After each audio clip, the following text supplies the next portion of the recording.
University మంచి భవిష్యత్తు కోసం తెలుగు విద్యార్థులు ఇష్టపడే యూనివర్సిటీ.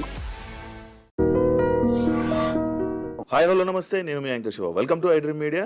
ఈ పాటికే నా ముందున్న గెస్ట్లు ఎవరో మీకు అర్థమైపోయి ఉంటుంది ప్రోమో చూడడం వల్ల. గత 4-5 నెలల నుంచి యూట్యూబ్లో కానీ ఇన్స్టాగ్రామ్లో కానీ సోషల్ మీడియాలో బాగా వైరల్ అయిన కపుల్, అమర ప్రేమికులు అని అనుకోవచ్చు.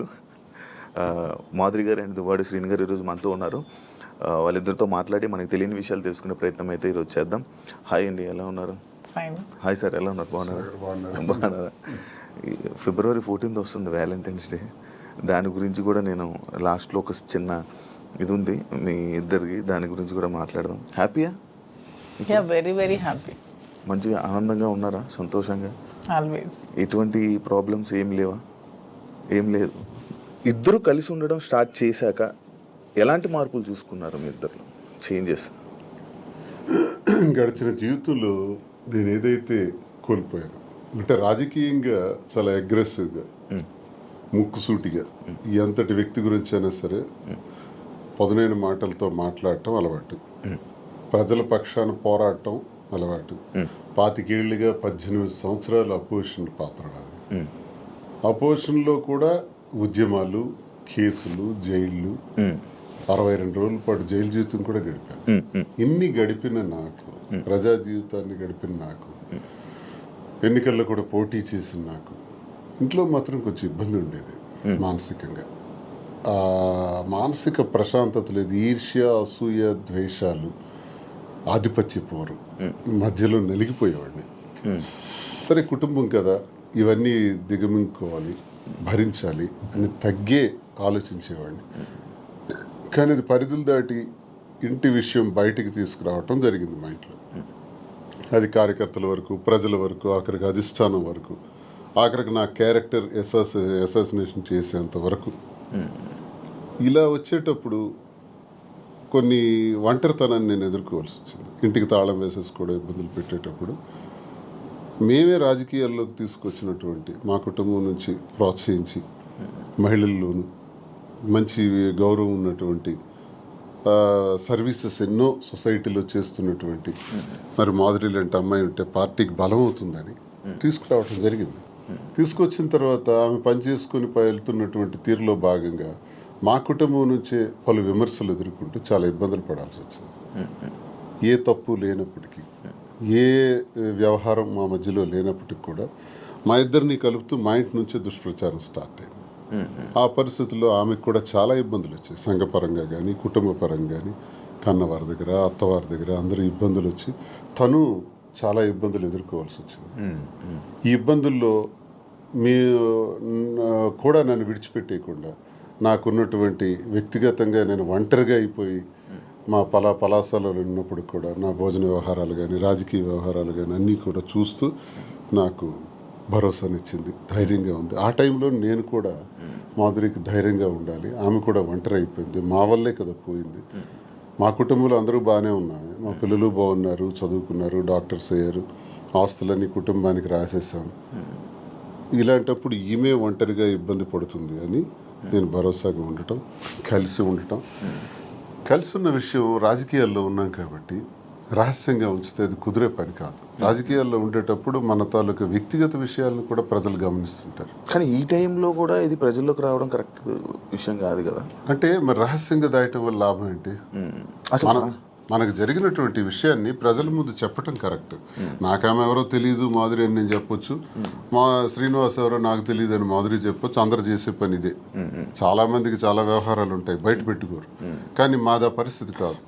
ఒక వ్యవహారం ఇతను ఇలా చేశాడు, ఇలా ప్రవర్తించాడని ఇంటి నుంచే అబ్జెక్షన్స్ వచ్చి గొడవలు పెట్టి దాన్ని రచ్చ చేసేటప్పుడు ఆ మీడియా ముందు నేను కూడా ఫ్యాక్ట్స్ చెప్పాలి. ఎస్, మేము ఈ పరిస్థితుల్లో కలవాల్సి వచ్చింది, మేము కలిసిన ఈ పరిస్థితుల్లో మేము ఈ నిర్ణయం తీసుకోవాల్సి వచ్చింది, మా నిర్ణయం ఇది అని స్పష్టంగా గత 4 నెలల క్రితమే మీడియా ద్వారా పబ్లిక్కి తెలియజేసాం. ఈ విషయం టెక్కల ప్రజలందరికీ తెలుసు, శ్రీకాకుళం జిల్లాలో తెలుసు, రాష్ట్ర ప్రజలకు తెలిసేటప్పుడు కొంత లేట్ అయింది. ఇది వాస్తవాలని మేము చెప్పి నిర్ణయం తీసుకున్నాం.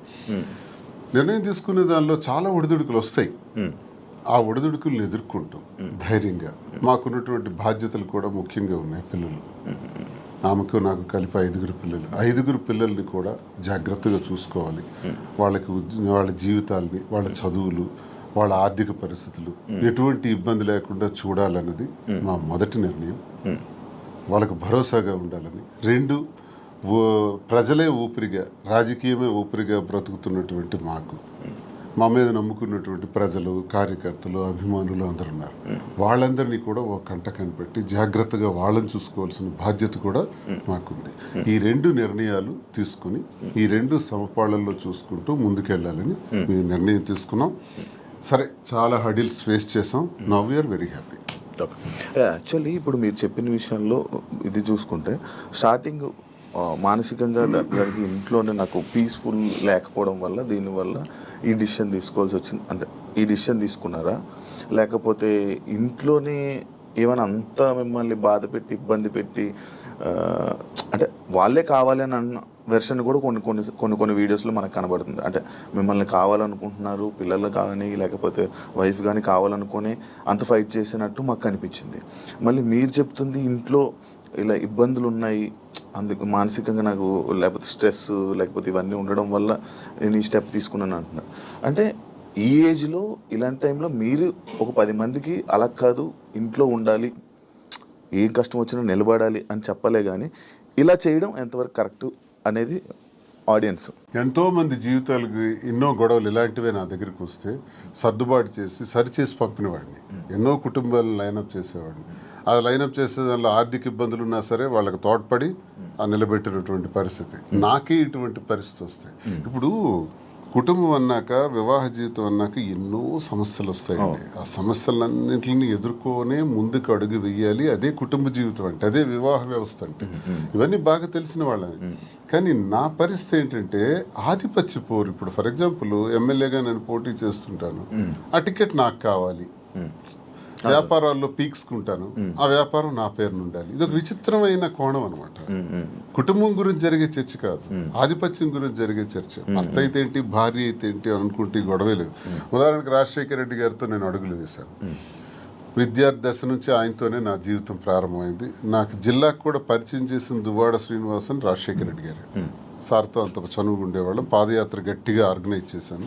ఆ పాదయాత్రలోనే హరిశ్చంద్రపురంలో నువ్వు పోటీ చేయి ఎర్రన్నాయుడికి వ్యతిరేకంగా నాకు టికెట్ కూడా డిసైడ్ చేసేసాను. చేసినప్పుడు సరేలేని ఇంకా నేను ఆ బిజీలో ఉంటుండగా వాణి తండ్రి రాజశేఖర రెడ్డి గారి దగ్గరికి వెళ్ళి ఆ టికెట్ మాకు ఇవ్వాలి, లేదంటే మేము ఇండిపెండెంట్గా వేస్తాం. అప్పుడు రాజశేఖర రెడ్డి గారు స్టేట్లో నా ఒక్కడికి ఒక బ్లాంక్ బీఫామ్ ఇచ్చారు. నీ పేరు రాసుకుంటావో, నీ వాణి పేరు రాసుకుంటావు, నీ ఇష్టం, కానీ ఏదైనా జరిగితే నిన్నే నేను అడుగుతా, ఎలక్షన్ గురించి నీతోనే మాట్లాడుతూ, you are the in charge of the constituency అన్నారు. సరే, ఆ బాధ్యత అప్పచెప్పారు సార్. అని నేనేం చేశానంటే డి వాణి అని పేరు రాసి ఇచ్చాను. అది 2004 సంవత్సరం, ఇది 2024 సంవత్సరం. ఈ ఎన్నికల మధ్యలో 20 ఏళ్లలో మా గొడవ అదే గొడవ. ఆ గొడవ వల్ల మాకు మనశ్శాంతి ఉండేది కాదు ఇంట్లోకి అడుగు పెట్టంగానే. నేను చిత్తడి నేలల కోసం, రైతుల కోసం, మత్స్యకారుల కోసం, స్వదేశీ మత్స్యకారుల కోసం ఒక 7-8 సంవత్సరాలు ఉద్యమాల్లో ఉండేవాడిని. ఆ ఉద్యమాల్లో నా మీద కేసులు, 18 కేసులు, 62 రోజులు జైలు జీవితం, నా మీద ఫైరింగ్ ఆర్డర్స్, ఇదంతా ఒక జీవితం. వీటన్నింటికి కూడా ఇంట్లో నుంచి సపోర్ట్ ఉండేది కదా.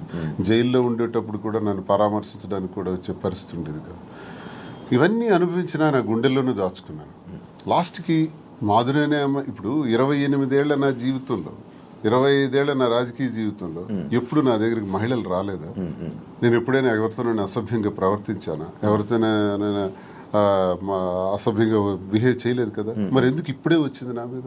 ఎప్పుడు లేనిది ఇప్పుడే ఎందుకు క్రియేట్ చేశారు? కేవలం ఇది రాజకీయంగా వాడుకోవాలి, అంటే నన్ను బదనాం చేయాలి. అంటే మీ ఇద్దరు రిలేషన్లో ఉన్నారని ఫస్ట్ రూమర్ స్టార్ట్ చేశారా? మీకు లేకపోయినా కూడా తను రాజకీయంగా వచ్చింది, నేను రాజకీయంగా ఉన్నాను. ఓకే, ఇలా వస్తున్న వాళ్ళందరి మీద రూమర్స్ క్రియేట్ చేసేయచ్చా?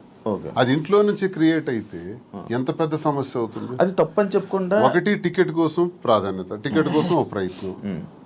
ఈ ప్రయత్నాలు నేను ఎలా తట్టుకోవాలి? పిల్లల్ని అల్లారు ముద్దుగా పెంచి, గుండెల మీద పెంచి, ఒక స్థాయికి తీసుకొచ్చి, కుటుంబాని కోసం తలగ్గి, ఆఖరికి టికెటే కదా కావాలి. అధిష్టానాన్ని నేను రిక్వెస్ట్ చేసా, టికెట్ ఆమెకి ఇచ్చేయండి అన్నాను. నేనే తగ్గిపోయాను. అప్పుడు వాణికి అధిష్టానం ద్వారా టికెట్ నేనే ప్రకటింపజేశాను. కానీ మళ్ళీ ఆమె గ్రాఫ్ కోల్పోయిన తర్వాత మళ్ళీ ఆ టికెట్ నాకే రావటం, నేనే పోటీ చేయాల్సిన అవసరం వచ్చింది. సో 100 మెట్లు దిగే నేను ఆమెకు అంగీకరించాను. అప్పటికీ కాంప్రమైజ్ కాలేదే. ఆ తర్వాత తాళం వేసేస్తున్నారు ఇంటికి. ఆ ఇంటికి తాళం వేసేటప్పుడు తలుపులు తన్నుకుని లోపలికి వెళ్ళలేక కాదు, అసలు మనసులో ఏం నడుస్తుంది. టికెట్ కావాలని టికెట్ తీసుకున్నారు, ఇంటికి తాళం వేశారు, సమాజంలో అభాస్పాలు చేశారు. ఇంక నేను ఎలా బ్రతకాలి? కారులో 7-8 రోజులు పడుకున్నాను. ఆఖరికి మా మదర్ దగ్గర వెళ్ళి ఒక 1 ఏడాది కాలం పట్టున్నాను. ఇవన్నీ టెక్కల ప్రజలకు తెలుసు, ఇవన్నీ మీలాంటి వాళ్ళు ఎంతమందికి తెలుసు. ఇన్ని బాధలు పడిన తర్వాత, ఇంటికి తాళం వేసిన తర్వాత, మనసులో నేను ఉండకూడదు, శ్రీనివాస్ నాకు అక్కర్లేదు అనుకునేటప్పుడు నేనేం చేయగలను? అలాంటిది ఎలక్షన్ తర్వాత కూడా ఇంటి మీదకి వచ్చి, ఇంటి మీద కూడా గొడవ పెట్టి, అక్కడ నేను టెంపరీగా కొట్టుకుని ఇంటి మీద, నువ్వు ఇక్కడి నుంచి పోవాలి. కోరికలు ఏంటంటే టెక్కల నుంచి బయటకు పో, ఎక్కడైనా ఉండు, మాధురితో ఉంటావో ఇంకెలా ఉంటావో నాకు అనవసరం, టెక్కల్లో మాత్రం నువ్వు ఉండటానికి వీల్లేదు. ఇలాంటి విచిత్రం. ప్యాంటు షర్ట్ గాడు అంటాం, లుంగీ షర్ట్ గాడు అంటాం, వాడికి ఏముందని చెప్పటం, మేమే తిండి పెట్టి పోషించాం, వాడు ఒక పూర్ ఫ్యామిలీకి చెందినవాడు అంటాం. అవునండి, ప్యాంటు షర్ట్ లుంగీ షర్ట్ గాడు భార్య అంటే వాళ్ళ అమ్మని, మా అమ్మని తిట్టడం, మా తమ్ముళ్ళని తిట్టడం, కుటుంబాలని అవమానపరచడం ఎంత భరిస్తాం? మీరు మీడియాలోనే చూసారు ఈ మాటలన్నీ. ఇవన్నీ భరించుకుంటా, తల్లిని తిడితే భరించాలి, తమ్ముళ్ళని తిడితే భరించాలి, నన్ను అవమానపరిస్తే భరించాలి. ఇవన్నీ భరించుకుంటానే ఉన్నాను 28 ఏళ్ళు పిల్లల కోసం. కానీ మరి తనది రహస్యంగా ఉంచలే. అది 4 walls మధ్య సెటిల్ అయి ఉంటే, నిజంగా ఆ అభిమానంతో భర్తే కావాలని తను అనుకుని ఉంటే మాధురి ఇంట్లో ఉండేవారు, నేను నా ఇంట్లో ఉండేవాడిని. కథ ఇంతవరకు వచ్చి ఉండేది కాదు. పరిస్థితులు, ప్రభావాలే మమ్మల్ని ఇంతవరకు తీసుకొచ్చిన ఈ పరిస్థితుల్ని మనం రహస్యంగా ఉంచుకోకూడదు, ప్రజలకు చెప్పాలి. ప్రజలకు వాస్తవాలను తెలియజేస్తే, వాస్తవాల ద్వారా వాళ్ళు మంచి చెడులను గ్రహించి ప్రజలే దేవుళ్ళని నమ్మిన నేను ప్రజలకు ఇవి నేను తెలియజేస్తే వాళ్ళే మనకు అగ్రభాగాన్ని కూర్చోబెట్టగలరు, లేదా అధోపాతాళానికి తొక్కేయగలరు. ప్రజలకు ఆ శక్తి ఉంది.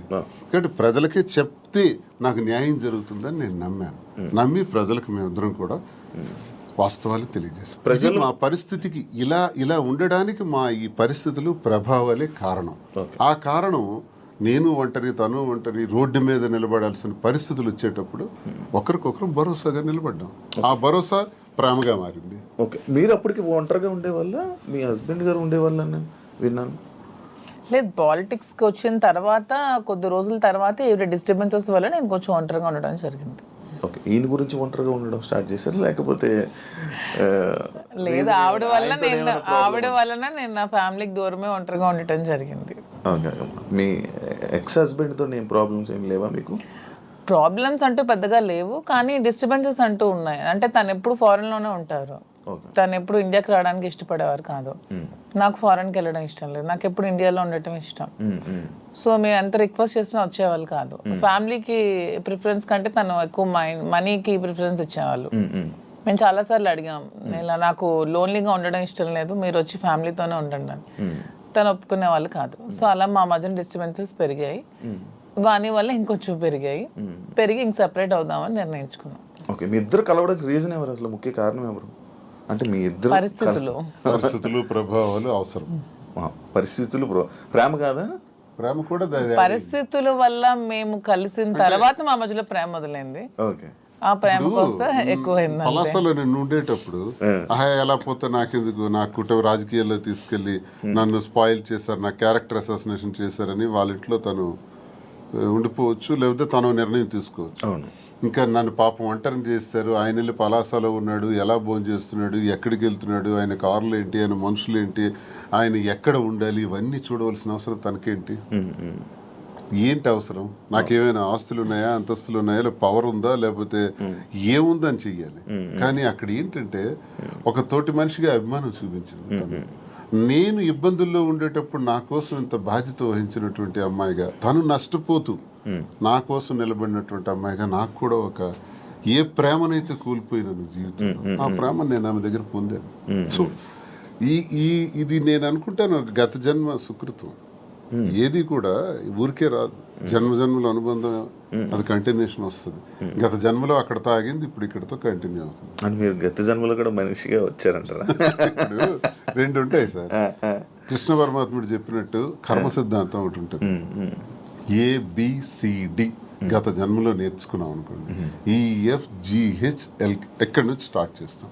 అంటే ఈ నుంచి ఎలా స్టార్ట్ చేస్తామంటే ABCD గత జన్మలో నేర్చుకున్నటువంటి ఆ కంటిన్యూషన్ అనేది ఈ జన్మకు ఉంటుంది అన్నది ఖచ్చితంగా గత జన్మ సుకృతాలు, గత జన్మ వ్యవహారాలే ఈ జన్మ కొనసాగింపుగా ఉంటాయని కృష్ణ పరమాత్ముడు చెప్పింది, గీతలో కూడా చెప్పినటువంటిదే. అది ఒకవైపు నమ్మితే అది నిజం. నేను కర్మ సిద్ధాంతం నమ్ముతాను కాబట్టి అది నిజం. లేదు సైంటిఫిక్గా వెళ్ళామనుకోండి, ఇట్స్ ఎ కెమికల్ రియాక్షన్, రసాయనిక చర్య.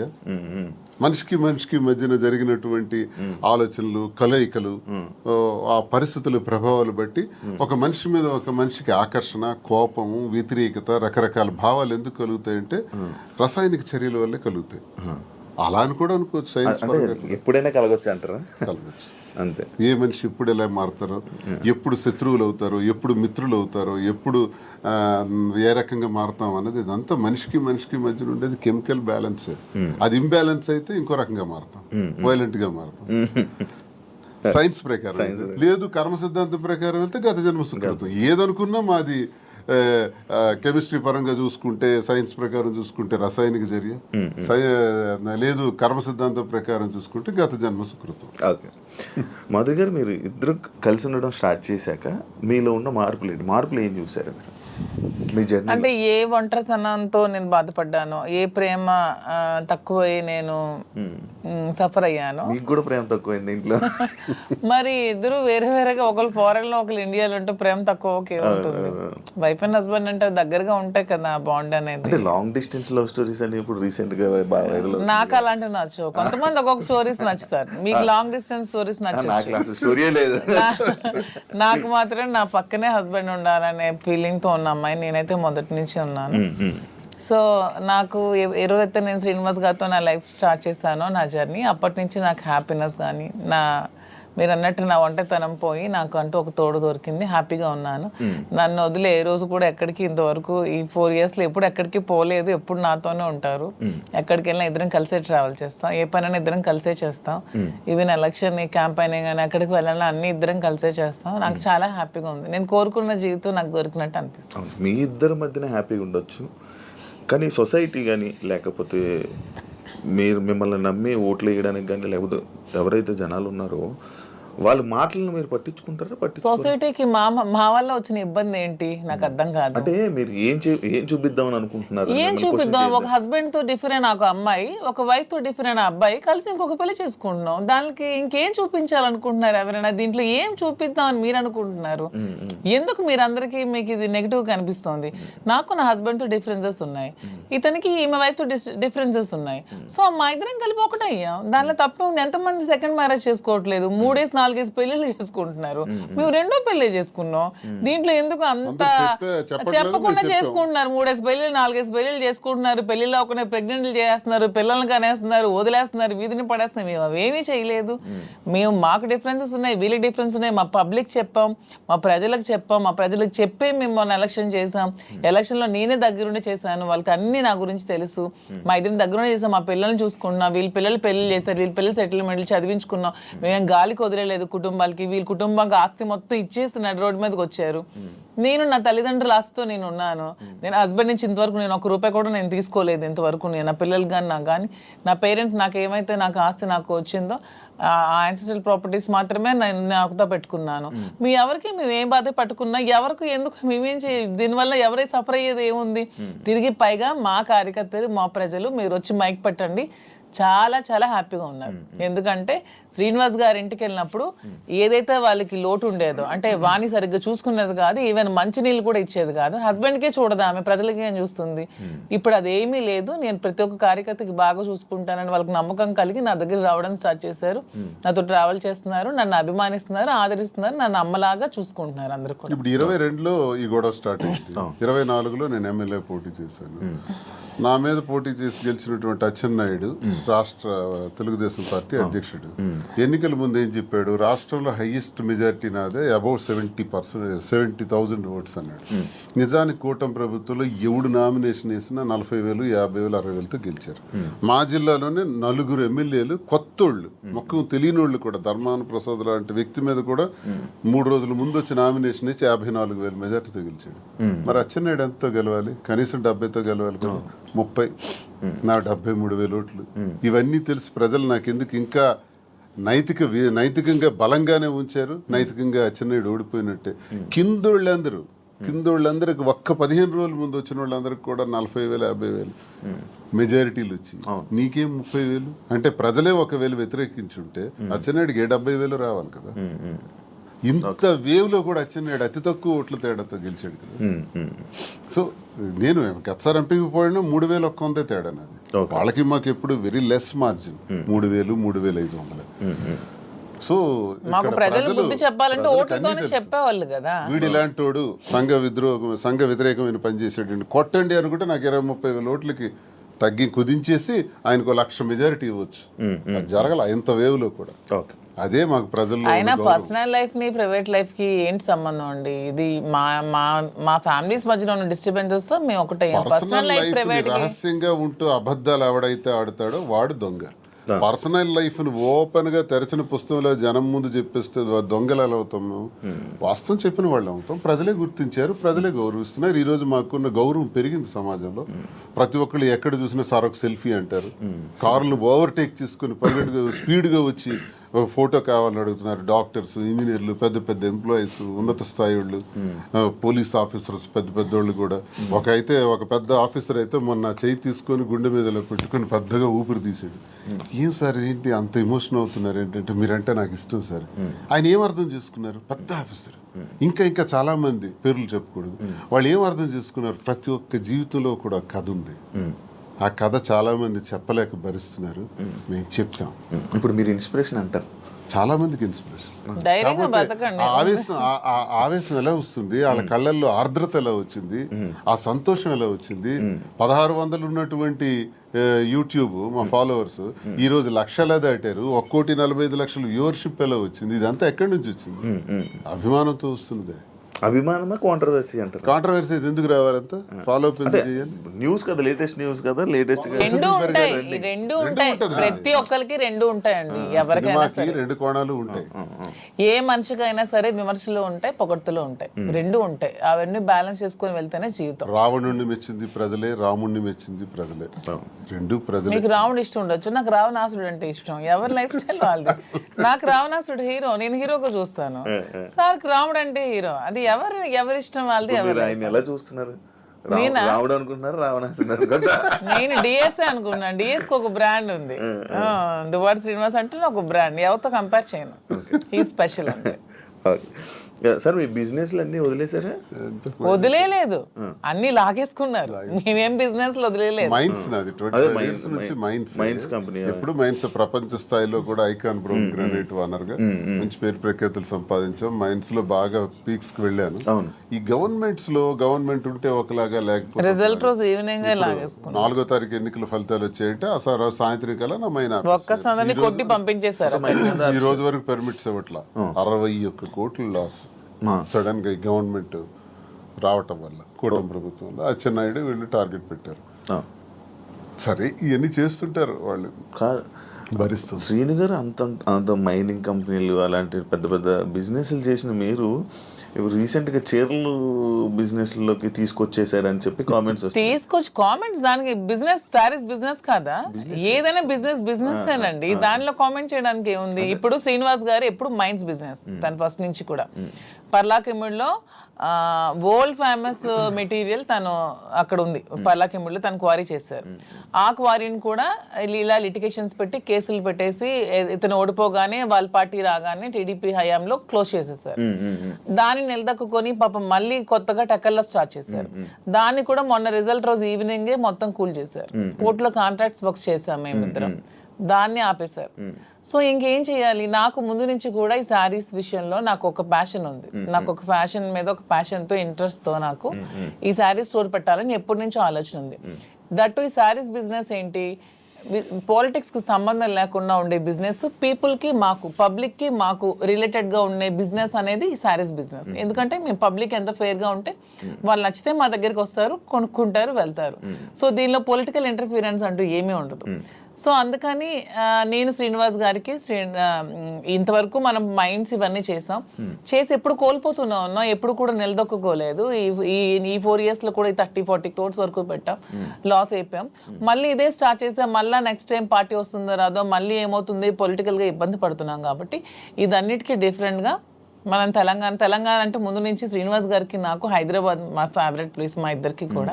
హైదరాబాద్ ప్రజలు కూడా చాలా మంచి మనసున్న మనుషులు, ఎవరు వచ్చినా ఆదరిస్తారు. బ్రతకడానికి బ్రతుకు తెరువునిస్తుంది హైదరాబాద్. అదొక చాలా పెద్ద ప్రపంచం హైదరాబాద్ అనేది, చాలా మందికి లైఫ్ ఇస్తుంది. సో ఈ ప్లేస్ ని మనం చూస్ చేసుకుందాం.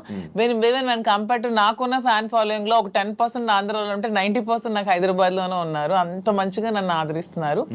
సో మనం ఫస్ట్ బిజినెస్ హైదరాబాద్ లో స్టార్ట్ చేద్దాం. నాకు ఇంట్రెస్ట్ ఉంది, మీరు కొంచెం సపోర్ట్ చేయండి.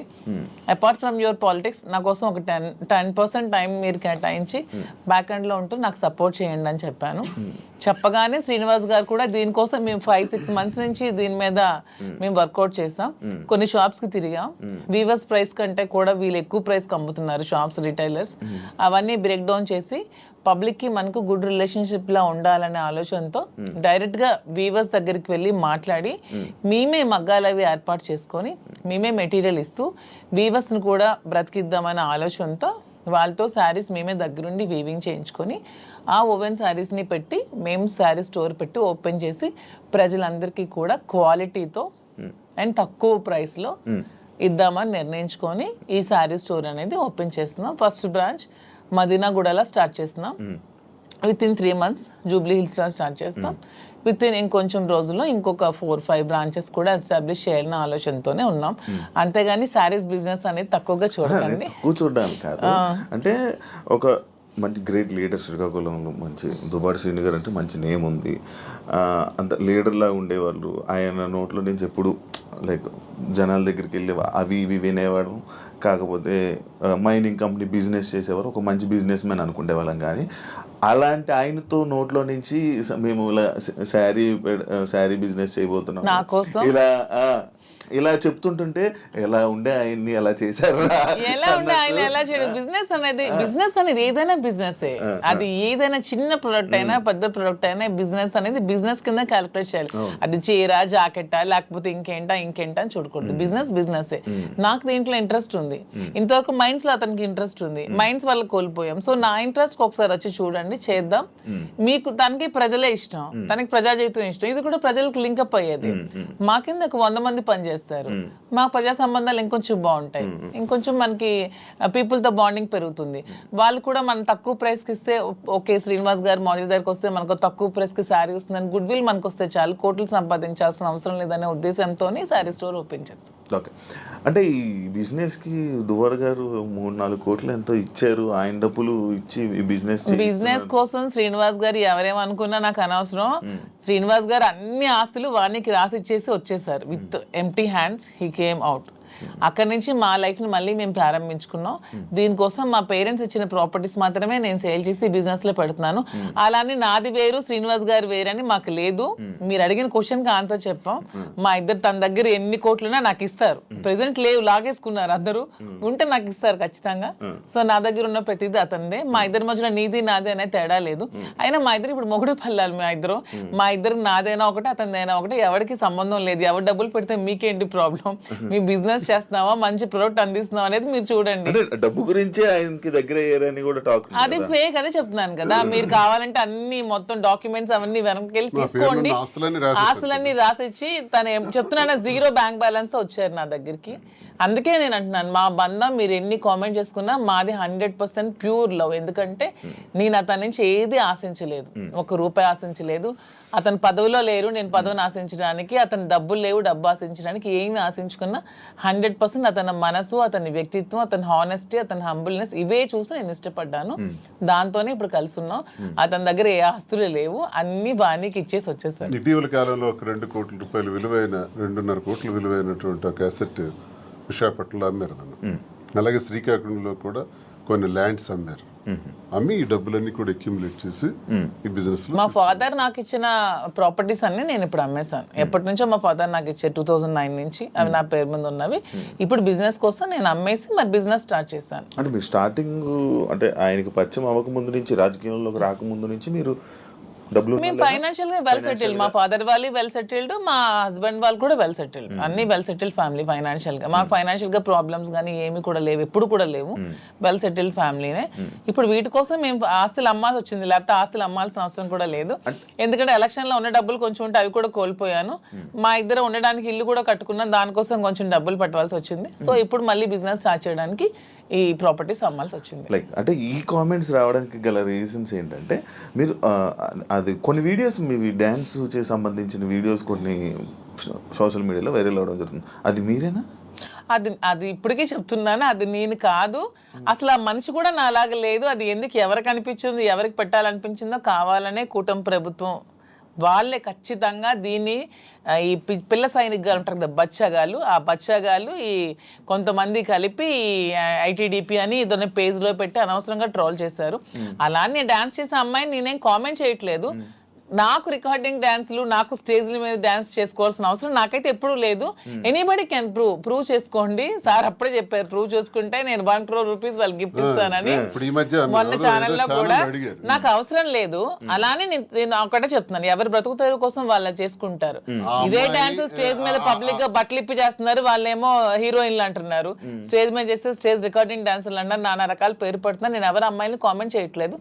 నాకైతే మీరు వెళ్ళి మా ప్లేస్ లో ఎంక్వైరీ చేసుకోండి, నేను పుట్టిన ప్లేస్ లో, మా అత్తగారి ప్లేస్ లో. ఈ విమర్శలు చేసేవాళ్ళు ఎవరైనా, నేను బిజినెస్ లో రంగంలో నాకు కొంత అనుభవం బట్టి నేనేం చెప్పానంటే, మనకి ఎప్పుడు కూడా క్వాలిటీ ఉండాలి, నాణ్యత ఉండాలి. అసలు ఏంటి ఈ రంగం ఏంటి, అసలు ఈ శారీ ఫీల్డ్ ఏంటి, ఈ పట్టు ఫీల్డ్ ఏంటి, పట్టు సిల్క్ ఏంటి, ఒకసారి నా కళ్ళారా చూడాలంది. నీకు తెలుసు కాబట్టి నేను తర్వాత వెళ్ళాను. వారణాసి వెళ్ళాం, కోల్కతా వెళ్ళాం, తర్వాత ఇది ధర్మవరం వెళ్ళాం, కంచి, బెంగళూరు, సేలం, కోయంబత్తూర్, ఇలాగ చాలా ప్లేసులు. యాడికి ఇలాంటి ప్లేసుల్లోకి వెళ్ళి డైరెక్ట్గా మగ్గందారుల దగ్గరికి, నేతన్నల దగ్గరికి వెళ్ళాం. నేతన్న పరిస్థితి మేము అక్కడ చూస్తే, ఆయన కష్టపడి ఆ నేసే చీర, ఒక చీర నేయటానికంట 1 నెల రోజులు కూడా పడుతుంది, 2 నెలలు పడుతుంది, కొన్ని చీరలు 15 రోజులు పడుతుంది. ఆ చీర ఎంత కష్టపడుతున్నావు కదా, నువ్వు ఎంత అన్నా సంపాదిస్తున్నావు, నీకు ఎంత ఇస్తున్నారంటే ఆయన చెప్పే లెక్కలు చూస్తే ఆయన కూలి కూడా ఆయనకి చాలట్లా, మళ్ళీ కూలి బ్రతికే. అంటే ఇక్కడ నేను అబ్జర్వ్ చేసింది అంటే, ప్రజా జీవితం గడిపిన మాకు ఇంత కష్టపడి ఒక క్వాలిటీ శారీ 15 రోజులు కష్టపడి, 24 రోజులు కష్టపడి చేస్తే ఆయనకు మిగిలింది కూల, అంతకన్నా పెద్దోడు కాడా? నెంబర్ 1. మరొకరు కూడా ఇక్కడ నష్టపోతున్నారు. ఆయన తయారు చేసినటువంటి ఆ శారీని ఉదాహరణకు ఒక 50,000కి అతనికి ఇచ్చి కొన్నారనుకోండి మధ్య దళారీలు, అది తెచ్చి హైదరాబాద్లో 3 లక్షలకు అమ్ముతున్నారు. మీకు తెలిసిన అంటే ఎన్ని రెట్లు ఎక్స్ట్రా అమ్మారు? 5-6 రెట్లు ఎక్స్ట్రా అమ్మేటప్పుడు నష్టపోయే మరో వ్యక్తి ఎవరంటే కస్టమర్. నేతన్న నష్టపోతున్నాడు, కస్టమర్ నష్టపోతున్నాడు. ఇది నేను గమనించింది. నేనేం చెప్పానంటే, మనం లాభాపేక్షతో లాభాలు సంపాదించేయాలనుకుంటే 1,00,000 వ్యాపారాలు ఉంటాయి. నాకు తెలుసు చాలా వ్యాపారాలు ఉన్నాయి. ఇందులో నీవు ఇంట్రెస్ట్ పెడుతున్నావు కాబట్టి ఇందులో చెయ్యాలి అనుకుంటే, నా తాలూకు ఉద్దేశం అంటే నాణ్యత, ప్రాధాన్యత. నాణ్యతే ప్రామాణికం. ఈ 2 మైండ్లో ఎప్పుడు పెట్టుకో. Quality is our predominance. ఈ 2 బ్రెయిన్లో పెట్టుకుని ఏదైతే నేతన్న దగ్గర తీసుకుంటున్నామో ఆ నేతన్నకి మనం ఆర్థికంగా సహకరించి మరికొంత వెసులుబాటునిచ్చి అతను నేసేటట్లు చేసి అవన్నీ కలెక్ట్ చేద్దామని చెప్పి ఇప్పుడు 4-5 నెలల్లో మొత్తం దేశం నలుమూల నుంచి కలెక్ట్ చేసి దాన్ని స్టోర్లో పెట్టేటప్పుడు దానికి జిఎస్టీలు, ట్రాన్స్పోర్ట్ ఛార్జెస్, ప్రాఫిట్స్, మెయింటెనెన్స్ అన్నీ వేసుకుంటే 50,000 రూపాయలు సారీని ఎంత కమ్మొచ్చు? 80,000కి అమ్మండి, 90,000కి అమ్మండి, అయితే 1,00,000కి అమ్మండి. 3 లక్షలు ఏంటండి? ఇది మోసం కదా కస్టమర్కి. మరి 3 లక్షలకు అమ్మిన లాభంలో కొంతైనా నేతనికి ఇస్తున్నావా? అది కూడా నష్టమే కదా నేతనికి.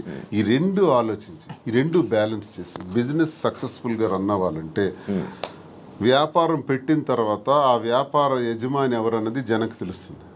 వ్యాపారం పెట్టక ముందే మేమెవరమో జనానికి తెలుసు.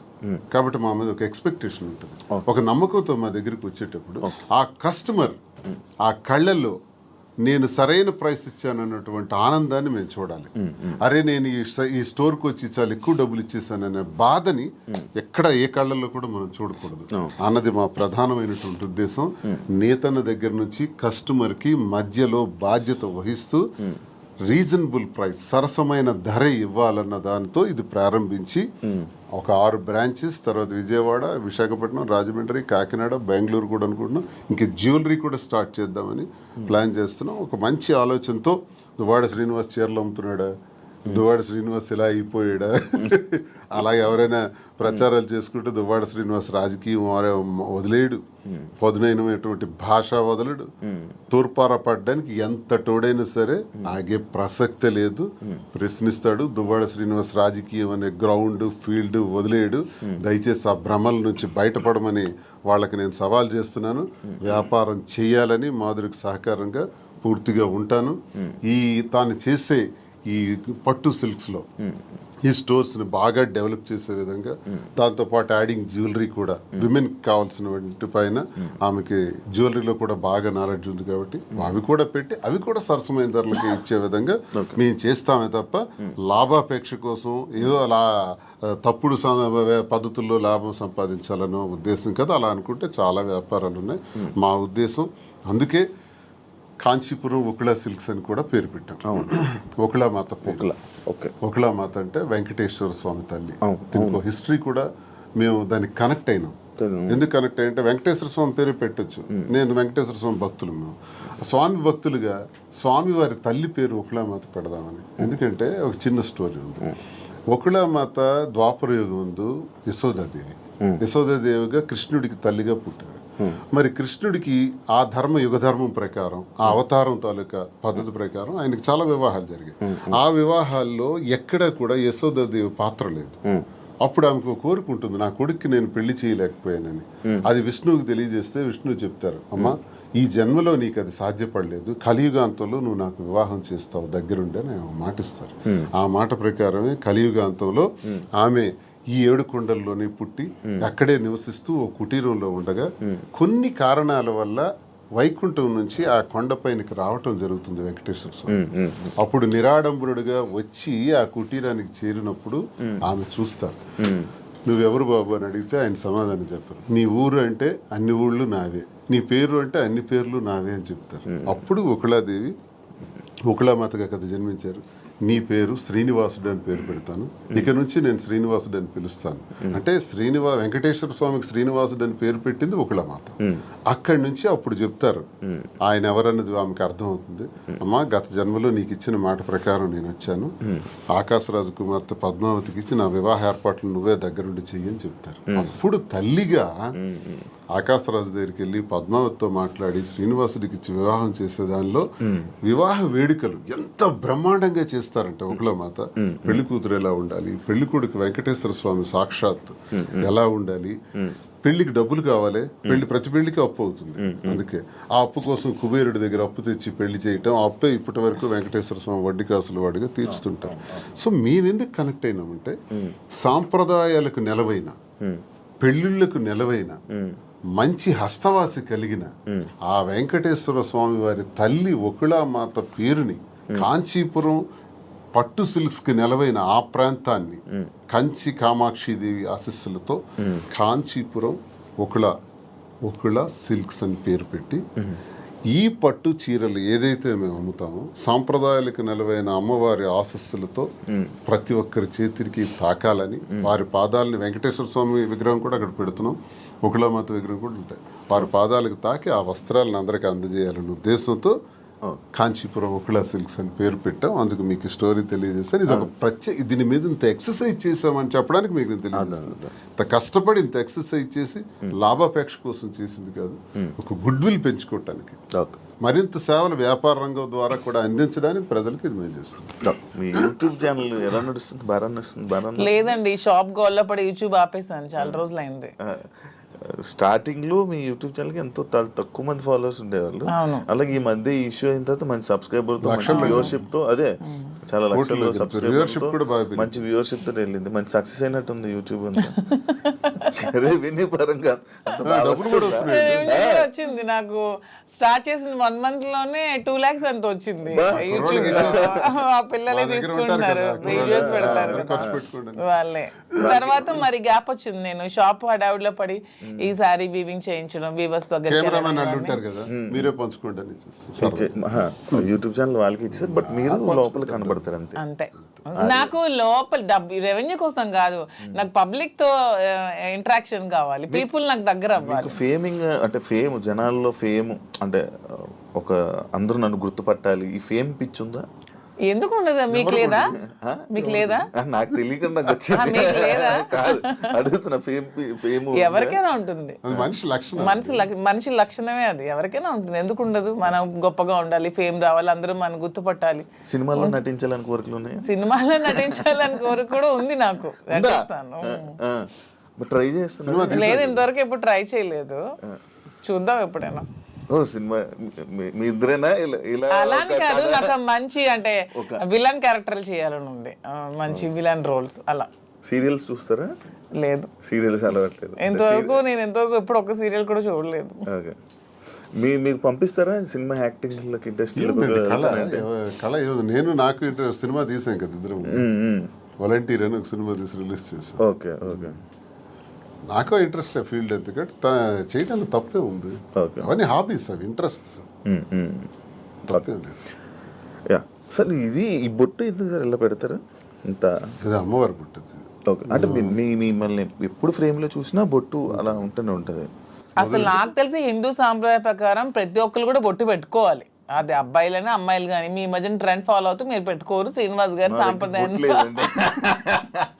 సాంప్రదాయం పాటిస్తూ పెట్టుకుంటారు. యాక్చువల్ గా మధుర మీనాక్షి అమ్మవారు బొట్టు ఎప్పుడు తెచ్చుకొని పెట్టుకుంటారు. అదే ఉంటాయి సూట్ కేసులో కానీ, కారులో కానీ, ఎక్కడైనా బాక్సులు ఉంటాయి. ఎక్కడైనా సరే అది పెట్టే బయటకు వస్తాయి. ఇంక ఇంట్లో ఉన్నామన్నా జస్ట్ ఉంటుంది లైట్ గా. ఈ బిజినెస్ పెడుతున్నారు, అంత బాగుంది. మళ్ళీ పొలిటికల్ ఎంట్రీ ఏమైనా ఉందా? పొలిటికల్ గా వెళ్తారు? మళ్ళీ పొలిటికల్ ఎంట్రీ ఏంటి? మేము పాలిటిక్స్ లోనే ఉన్నాం, మళ్ళీ ఎంట్రీ ఏంటి? అదే, this is just short break అంతే. ఇప్పుడు నెక్స్ట్ మళ్ళీ శ్రీనివాస్ గారి fire, Madhuri fire, double fire తో వెళ్తాం పాలిటిక్స్ లోకి. జస్ట్ చిన్న బ్రేక్ తీసుకున్నాం అంతే. ఈ బ్రేక్ లో ఏమైనా దూరం అయిపోతారేమో? దేనికి దూరం అయిపోతాం? ఎవరికైనా మేము ప్రజలకు దగ్గరగా ఉన్నాం, ఎవరు మమ్మల్ని ప్రజల నుంచి దూరం చేయలేరు కదా. శ్రీనివాస్ గారు మాస్ బేస్డ్ లీడర్, తను మ్యాన్ ఆఫ్ మాసెస్ అన్నట్టు. తన క్యాడర్ తో గానీ ఎవరితో గానీ సంబంధాలు ఉండవు, తనకి డైరెక్ట్ పీపుల్ తో సంబంధం. ఎప్పుడైనా డైలాగులు చెప్పారా? మాస్ డైలాగులు మీకు ఎప్పుడైనా? గోల్డ్ అని ఒక డైలాగ్ చెప్పండి. గోల్డ్ అని డైలాగులు, బోల్డ్ అని స్పీచ్లు, బోల్డ్ అని క్లాసెస్, అవన్నీ ఎప్పుడు అవుతూనే ఉంటాయి శ్రీనివాస్ గారి నుంచి.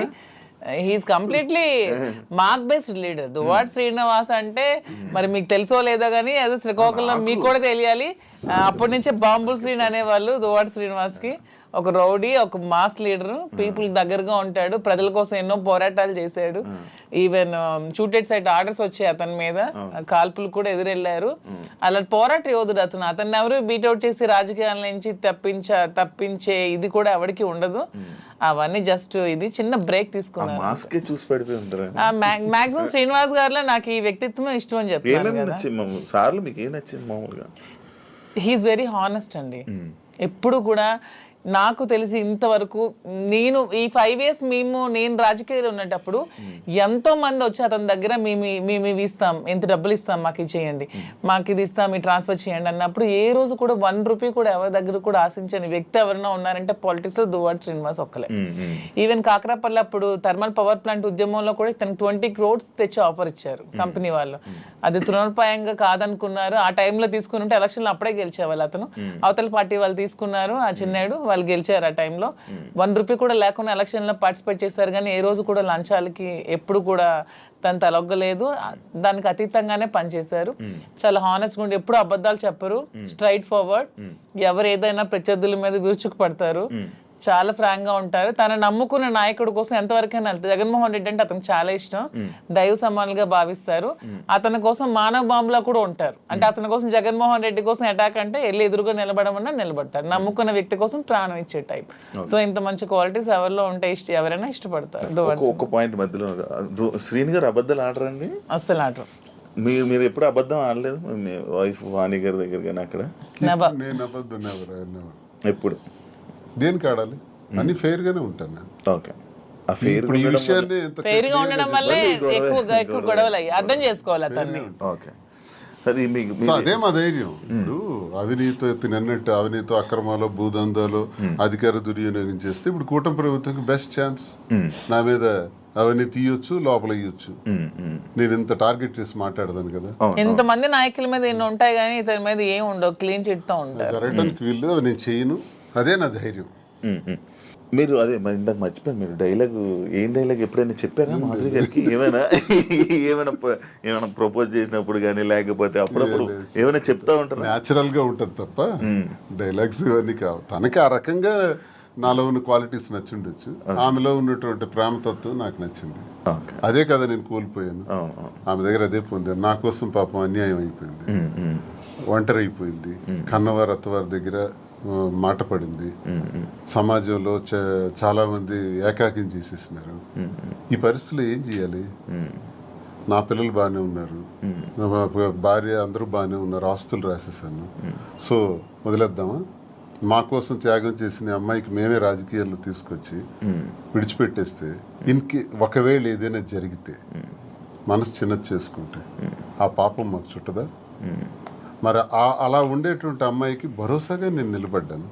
నిలబడి నేను త్యాగం నేను నిలబడటం గొప్పతనం కాదు, నాలాంటి వాడి కోసం ఆమె నిలబడటం గొప్పతనం. నా జీవితం అంతా కూడా కేసులు, గొడవలు, ఇబ్బందులు, శత్రువర్గాలు చాలా ఎక్కువ. పాలిటిక్స్ లో సొంత పార్టీలో కూడా నాకు శత్రువులు ఉన్నారు, సొంత పార్టీలో నా తీరు నచ్చని వాళ్ళు ఉన్నారు. నేను ముక్కుసూటిగా ఉంటాను కాబట్టి ఎవరికి నచ్చదు, నేను ఎవరికి ఖాతరు చేయను. నా వ్యక్తిగత జీవితం నా మైండ్లో ఏదనుకుంటే అదే చేస్తాను. ఇలాంటి విభిన్నమైన కోణాలు కలిగిన వ్యక్తితో తానెందుకు ఈ టార్చర్ భరించాలా? తందు త్యాగమా నా త్యాగమా?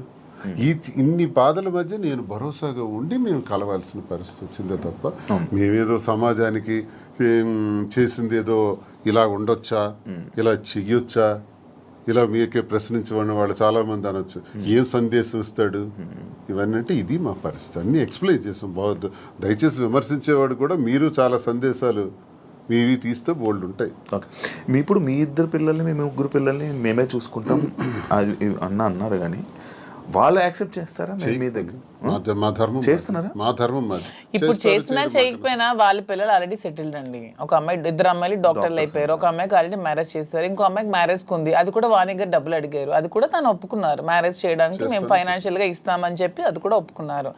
దాని కూడా నాకు ఏ విధమైన ప్రాబ్లం కూడా లేదు. ఇప్పుడు అందరూ అనుకుంటూ ఉంటారు మాధురి నాశనం చేసింది, మాధురి ఇచ్చేసింది, అది చేసిందని. ఇక్కడ నాశనం అయిపోయింది, కోల్పోయింది ఎవరు? నేను, నా పిల్లలు. ఈ హోల్ చాప్టర్ లో నేను ఇంతవరకు ఎప్పుడు ఎవరి దగ్గర అనలేదు కానీ మీ ఐ డ్రీమ్, నా పిల్లలు కోల్పోయారు కదా లైఫ్ ని. నా పిల్లలు అనాథలు అయిపోలేదా? నా పిల్లలు సమాజంలో ప్రాబ్లమ్స్ ఎదుర్కోరా? Vani already 58 years old, 60 years women. తనకి అన్ని సెటిల్ అయిపోయింది, ఫైనాన్షియల్ గా వెల్ సెటిల్డ్ అయిపోయింది. పిల్లలిద్దరిని పెళ్లిళ్ళు చేసుకుంది, పిల్లలిద్దరు డాక్టర్లు అయిపోయారు. నా పిల్లలు ఇంకా చిన్న 5 years 7 years పిల్లలే. సో ఇందులో కోల్పోయింది ఎవరు? నేను, నా పిల్లలు. అందరూ ఈజీగా అనేవచ్చు ఆస్తులు తీసుకుంది, అవి చేసుకుంది, ఇవి చేసుకుందని. కానీ హోల్ చాప్టర్లో నేను, నా పిల్లలు లాస్ అయ్యాం. ఇందులో లాస్ అయింది శ్రీనివాస్ గారు లాస్ అవ్వలేదు, వాళ్ళ వైఫ్ లాస్ అవ్వలేదు, వాళ్ళ పిల్లలు లాస్ అవ్వలేదు, నా ఫ్యామిలీ, మా హస్బెండ్ వాళ్ళు లాస్ అవ్వలేదు. దీంట్లో నేను, నా పిల్లలు కోల్పోయాం మా జీవితాన్ని. సో ఇది ఎవరు ఏ విధంగానే కామెంట్స్ చేసుకోవచ్చు, కానీ నేను ఓపెన్గా చెప్పాలంటే నా పిల్లలు లాస్ అయ్యారు. సో ఆ పిల్లలు నేను చాలా జాగ్రత్తగా తీసుకుంటూ వాళ్ళు ఉన్నతంగా చదివించుకుంటూ వాళ్ళు ఉన్నతమైన స్థానంలో పెట్టాలన్న ఆలోచనతోనే నేను ఇవన్నీ కష్టపడుతూ చేస్తున్నాను. దీన్ని ఎవరు ఏ విధంగా తీసుకున్నా ఐ డోంట్ కేర్. ఆయన పరువు లాస్ అయ్యారు అని అంటే ఎవరు? శ్రీనివాస్ గారు పరువు ఎక్కడ లాస్ అయింది? శ్రీనివాస్ గారిని ఎవరు అనట్లేదు. ఇప్పుడు మీరే అన్నారు మాధురియే లాక్కుంది, మాధురియే వశీకరణం చేసింది, మాధురియే మందు పట్టింది అంటున్నారు. కానీ శ్రీనివాస్ గారు మాధురిని వశీకరణం చేశాడు, శ్రీనివాస్ మాధురిని మోసం చేశాడు, శ్రీనివాస్ మాధురిని నమ్మబలికాడని ఎవరు అనట్లేదు. ఎప్పుడు పోతుందంటే దేశద్రోహం చేసిన, అవినీతి చేసిన, ఇంకోటికి తాలూకు ఆస్తులు దోచేసిన, ఇలాంటివి పొరుగుపోయాం అసలు. ఇది మా పర్సనల్ ఇష్యూ అండి. పర్సనల్ ఇష్యూకి దీనికి సంబంధం ఏంటి? పర్సనల్ ఇష్యూ మా మానసిక సంఘర్షణ వల్ల మేము తీసుకున్న నిర్ణయాలు ఇవి. నన్ను క్యారెక్టర్ అసాసినేషన్ చేశారు, నన్ను పొలిటికల్ గా నన్ను ట్రోల్స్ చేస్తున్నారు, నన్ను కామెంట్స్ చేస్తున్నారు, నన్ను కాంట్రవర్సీలో పెడుతున్నారు, ఎన్ని నెగిటివ్ కామెంట్స్ చేస్తున్నారు, నాది కాని వీడియోస్ నేనని పెడుతున్నారు, నాది కాని వాయిస్లు నావని పెడుతున్నారు, ఏ యాక్సిడెంట్ లో ఎన్ని ఎన్ని ఒకటా రెండా ఈ 6-7 నెలలుగా నా మీద ఎన్ని చేయాలన్నది ఎవ్వరికి ప్రపంచంలో ఏ పని లేదన్నట్టు ఒక్క మాదిరిగా ఉందన్నట్టు నన్నే అటాక్ చేస్తూ, నన్నే ట్రోల్ చేస్తూ, నన్నే సెంటర్ చేస్తూ, నన్నే టార్గెట్ చేస్తూ ఎంత చేయాలో అంత చేస్తున్నారు. నేను ఏ రోజు పోలీస్ స్టేషన్ మెట్లు ఎక్కానని నాకు తెలియదు, పోలీస్ స్టేషన్ చూసానని తెలియదు. ఈ పొలిటికల్ లైఫ్ లోకి వచ్చాక, శ్రీనివాస్ గారి లైఫ్ లోకి వచ్చాక స్టేషన్లకు తీసుకెళ్లి కూర్చోబెట్టారు, ఎన్ని పెట్టారు. సో అన్ని కోల్పోయింది నేను, నా పిల్లలు లాస్ అయ్యాం దీంట్లో. వాణి అని చెప్పొచ్చు ఇంటర్వ్యూల ముందుకు వచ్చి, ఏం కోల్పోయిందో చెప్పమానండి. She's well settled, 58 years 60 years ఆమెకి ఆల్రెడీ తన జీవితం చూసేసింది, లైఫ్ అయిపోయింది, పిల్లలు సెటిల్ అయిపోయారు, హ్యాపీగా ఉంది. తను అదే కోరుకుంది, శ్రీనివాస్ గారి నుంచి దూరంగా వెళ్ళిపోవాలి, నాకు ఇండిపెండెంట్ కావాలని కోరుకుంది. తనకి ఎప్పుడు ఒంటరిగా ఉండటం ఇష్టం, శ్రీనివాస్ గారి దగ్గర బతకడం ఇష్టం ఉండదు. ఎందుకంటే ఆమె ఎప్పుడు కరప్టెడ్, శ్రీనివాస్ గారిని ఎప్పుడు కూడా లంచాలు తీసుకోమని ఫోర్స్ చేస్తుంది, డబ్బు పిచ్చి. ఇతనికి నచ్చదు, అక్కడే మొదలయ్యేది వీళ్ళిద్దరికి గొడవ. ఇతను ఎప్పుడు ఫోర్స్ చేసేది, డబ్బులు తీసుకోండి. శ్రీనివాస్ గారు ఎప్పుడు అలాంటివి చేయరు. ఆమె ఎప్పుడు కరప్టెడ్, ఆమె ఎప్పుడు అది చేస్తుంది. శ్రీనివాస్ గారికి ప్రజా జీవితంలో ఉండడం ఇష్టం, ఆమెకి శ్రీనివాస్ గారిని ప్రజలను దూరం చేసి ఆ పదవుల్ని వాణి పొందడం ఇష్టం. ఇవన్నీ కుదరకాలు విడిపోయి ఆమె సెటిల్ అయింది, హ్యాపీగా డైవర్స్ కావాలని. సో ఇక్కడ కోల్పోయింది నేను, నా పిల్లలు మాత్రమే. ఇప్పుడు మీ పిల్లలు మీ దగ్గర ఉన్నారా? నా దగ్గర ఉన్నారు, మీతోనే ఉంటున్నారు. శ్రీనివాస్ గారు ఒక్కొక్కటి ఉంది, మీ గుండెల మీద చేసుకొని చెప్పండి. ఇంటి నుండి బయటకు వచ్చారు కదా, భార్య బిడ్డల్ని మిస్ అవుతున్నాను, లేకపోతే నేను చేస్తుందంతా తప్పు అని ఎప్పుడూ మీకు అనిపించలేదా? భార్య అనే వ్యక్తి దగ్గర ఎప్పుడూ నిచ్చెన పోరాటమే. మాకెప్పుడు సుఖం లేదు. నాతో ఉండాలని తను అనుకోవట్లేదు కాబట్టి నేను తనతో ఉండాలని అనుకోవాల్సిన దానిలో అర్థం లేదు. ఇకపోతే పిల్లల్ని ప్రాణప్రదంగా పెంచాం, చదివించాం, నా ధర్మం నేను నిర్వర్తించాను. ఇంకో పాపకు పెళ్ళి ఉంది, అది మేమిద్దరం కలిపి నిర్ణయం తీసుకున్నాం. ఆ పెళ్లికి సంబంధించిన ఏర్పాట్లు కూడా చేయాలని. They are on the platform నా. చెల్లిన రూపాయి అంటారు. ఇద్దరు పిల్లల్ని చెల్లిన రూపాయలని చేశాను. ఆ రూపాయి 1000 రూపాయలు అవచ్చు, 1 కోటి రూపాయలు అవచ్చు, ఎంతైనా అవచ్చు, చేసాం. నన్ను వాళ్ళు కోరుకుంటే ఈ పరిస్థితి వచ్చి ఉండేది కాదు. ఇప్పుడు ప్రేమ అన్నదే మనిషిని దగ్గర చేస్తుంది. నేను అనుకుంటే అయిపోదు. ఇంటికి తాళం వేసిన రోజు నేను అదే ఆలోచించాను. ఇంటికి తాళం వేసి 10 రోజులు నాకు కనీసం అవకాశం లేకుండా చేశారు. ఇప్పుడు నేను ఇంటికి తాళాలు తలుపులు విరగొట్టుకుని వెళ్ళొచ్చు. ఇల్లు ఏం చేయాలి? ఎక్కడ కూర్చోమంటారు? ఆత్మాభిమానం చంపుకొని ఆ ఇంట్లో ఎలా ఉండమంటారు? అప్పుడు ఇంతకాలం 28 సంవత్సరాలు నేను వాళ్ళకి ఒక భర్తగా, ఒక తండ్రిగా చేసిన కృషి అంతా కూడా నేలపాలు చేసేసినారు. ఇంక నేను ఇల్లు ఏం చేయాలి? ఇంటికి ఇంక నాకు ఎందుకు బాధ ఉంటుంది? గుడ్డమే చేసుకునే చెప్తాను. పిల్లల మీద ఎందుకు ఉంటుంది మరి? ఆలైనా ఆలోచించారా నా గురించి? అమ్మ ఒకటే నాన్న ఒకటే అనుకోవాలి. ఆలోచించారు.